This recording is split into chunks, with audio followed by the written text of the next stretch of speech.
Bangkok, 1958. The stifling heat of Rajadamnern Stadium hung heavy over the crowd. In the center of the ring stood Siara, known as the Scorpion, an undefeated Muay Thai champion who had already knocked out 7 men that evening. The fight promoter announced a prize of 10,000 baht to anyone who could last 3 rounds against her. The crowd was in a frenzy, believing Muay Thai to be the greatest art on the planet. Suddenly, a tall, athletic black youth stepped out of the shadows. This was 17-year-old Cassius Clay. He had no trainer here, no reputation, only a pair of boxing gloves and absolute confidence. An American boxer against a Thai killer. To the locals, this looked like a death sentence for the kid from Kentucky. The air inside the arena was thick with the scent of tobacco smoke, spicy street food, and the omnipresent sting of liniment oil. Thousands of eyes shifted from the lethal woman in the ring to the stranger who dared to climb through the ropes. He moved with a grace that was alien to the rigid, grounded stance of the traditional Thai fighters. While the local challengers had been short, stocky, and grim, this newcomer was lean, radiant, and wore a look of focused amusement rather than fear. The promoter gestured toward the teenager, mocking his lack of traditional gear, but Clay simply bounced on the balls of his feet, testing the spring of the blood-stained canvas. The spectators laughed, placing bets on how many seconds it would take for the Scorpion to shatter his ribs with a roundhouse kick. They saw a boy far from home, out of his element, and overmatched by the brutal reality of 8-limbed combat. They did not see the Olympic-level speed or the revolutionary footwork that was already beginning to take shape in his mind. Siara watched him with clinical indifference, her shins hardened by years of striking timber and her elbows sharpened by dozens of professional wars. She saw just another victim, another foreigner who misunderstood the violence of Bangkok. Clay ignored the jeers and the odds stacked against him. He didn't need a cornerman to tell him what he was up against. He had spent his life proving people wrong on the streets of Louisville, and the humid air of Thailand felt no different than the pressure of a championship bout. As he tightened the laces of his gloves, the stadium lights caught the sweat on his brow, turning him into a silhouette of pure defiance. He was a long way from the bluegrass state, standing in a den of lions, but he carried the aura of a man who already knew he was the greatest. The bell was about to ring, and the world was about to find out that the American boxer wasn't there to survive. He was there to change the game forever. The gong sounded. Clay began to do what had never been seen in Bangkok. He danced. Siara tried to apply the classic tactics of Muay Thai, crushing low kicks to the legs to strip him of his mobility. But Clay was incredibly fast. He moved off the line of attack by millimeters, forcing her to strike into empty space. However, the ring was smaller than what he was used to, and the rules allowed elbows and knees. Clay took a powerful elbow strike to the jaw that nearly knocked him off his feet. The stadium exploded. He realized that here, one could not just box. Here, one had to survive. The impact of the blow sent a jarring shock through his entire frame, the metallic taste of blood immediately filling his mouth as his vision blurred for a fraction of a second.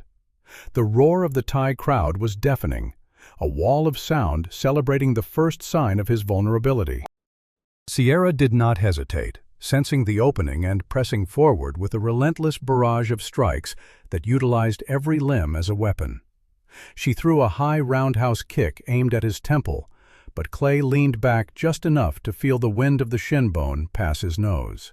He was trapped in a box of violence, where the angles were sharper and the threats came from directions his muscle memory did not yet recognize. Every time he tried to establish his rhythm, a stinging kick caught the outside of his thigh, sending a wave of fire through his nerves. The Scorpion was methodical, cutting off the ring and forcing the dancer into the corners where his footwork was neutralized.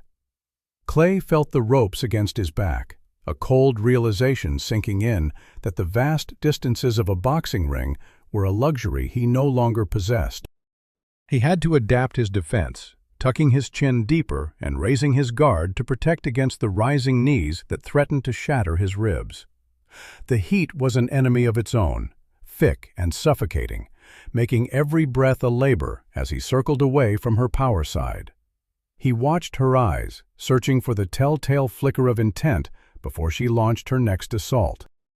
His heart hammered against his chest, not with the rhythm of fear, but with the frantic beat of a predator realizing he was in a different kind of jungle. He feinted a jab, but Siara countered with a spinning back elbow that grazed his forehead, opening a thin red line that began to leak heat down his face. The spectators were on their feet, screaming for the finish, certain that the Americans' flashy style was about to be dismantled by the brutal efficiency of their national sport.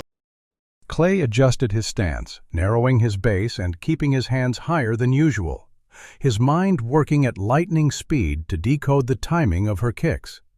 He was no longer just a visitor in a foreign land. He was a student of pain, learning in real time that every movement had a price. The survival instinct that had carried him through the toughest gyms in America surged to the surface, sharpening his focus until the chaos of the stadium faded into a distant hum, leaving only the sound of his own breathing and the deadly scrape of the scorpion's feet on the canvas. The second round. Siara moved into the plum, the deadly Thai clinch. She gripped Clay's neck to drive her knees into his body. Clay, having never encountered stand-up grappling, utilized his physical strength and footwork. Instead of backing away, he sharply closed the distance, stripping her of her momentum, and began working short uppercuts to the body, knocking the breath out of her. At one moment, he found a gap and threw his signature jab. His fist froze a millimeter from her nose. Clay did not strike. He showed that he had read her. The hall went silent. Siara saw in his eyes not fear, but a calculating genius. The sudden stillness in the arena was heavy with the realization that the match had shifted from a slaughter to a chess game. Clay's hands, usually loose and flickering, were now precise instruments of control as he felt the tension in her arms and anticipated the direction of her next move. The crowd watched in stunned disbelief as the American teenager used his superior reach not to keep her away, but to jam her internal rhythm. Every time she attempted to reset her stance, Clay was already there, hovering in her space like a ghost that refused to be caught. The psychological weight of that withheld punch hung in the humid air, more damaging than a physical blow could ever be. It was a message of absolute dominance and unexpected mercy that rattled the scorpion's legendary composure. She had spent her life breaking the will of warriors who fought with desperation, but she had no defense against a man who fought with such terrifying clarity. Clay shifted his weight, his feet sliding over the canvas with a hushed friction that signaled a change in his strategy. He began to manipulate the angles of the ring, turning the smaller space to his advantage by forcing her into movements she hadn't planned. The sheer speed of his reflexes allowed him to parry her strikes with the casual ease of a man swatting away flies, all while maintaining a gaze that dissected her every habit. He noticed the slight dip of her shoulder before a kick, and the way her breathing hitched before a clinch attempt. He was no longer just reacting. He was dictating the very flow of time within the ropes.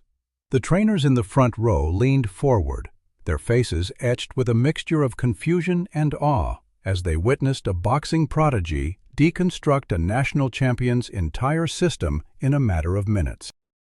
The air grew even thicker as the heat of the battle reached its peak, yet Clay looked cooler than he had at the start, his movements becoming more fluid as he found the perfect harmony between his boxing roots and the chaotic requirements of the Bangkok ring. The silence of the audience was not one of boredom, but of profound respect for a level of mastery that transcended language and borders. Siara felt her own heart racing, not from exhaustion, but from the thrill of finally meeting an equal who could see the world through the same lens of combat perfection. The third round turned into a technical duel. They were no longer trying to kill each other, they were testing the limits of their skill. Clay adapted to her kicks, using his elbows for protection, while Siara began to use deceptive feints to catch him on the counterattack. When the final gong sounded, Clay was still on his feet. The crowd, which at the beginning had wanted his blood, now gave a standing ovation. The 10,000 baht no longer mattered. Siara approached Clay and performed a traditional bow, a Y. The American, breathing heavily, responded in kind. The atmosphere in the stadium had shifted from one of predatory hunger to a rare, reverent stillness that transcended the violence of the sport. Every spectator realized they had witnessed something far more valuable than a mere knockout. Clay stood tall, his chest heaving under the weight of the humid air, sweat pouring down his back in rivers, yet his spirit remained unbroken and vibrant. He watched as the Scorpion lowered her guard completely, her face softening from the mask of a killer into the expression of a true martial artist who had found a mirror of her own greatness.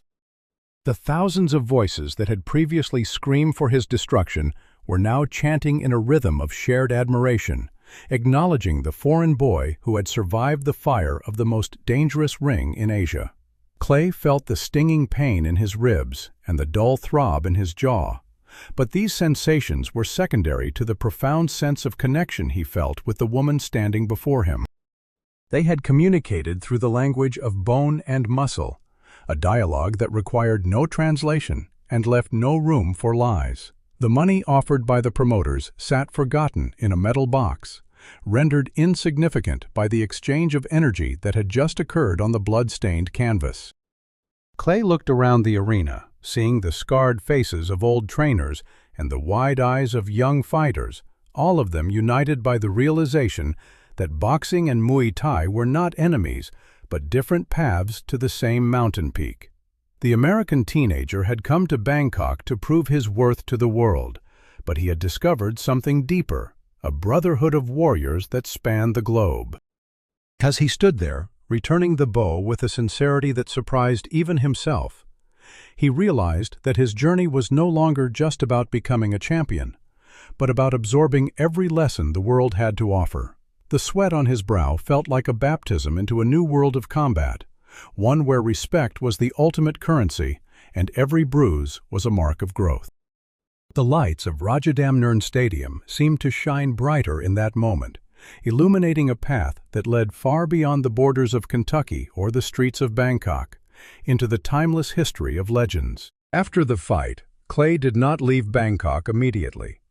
The next 3 days they spent in Siara's old gym, without cameras or spectators.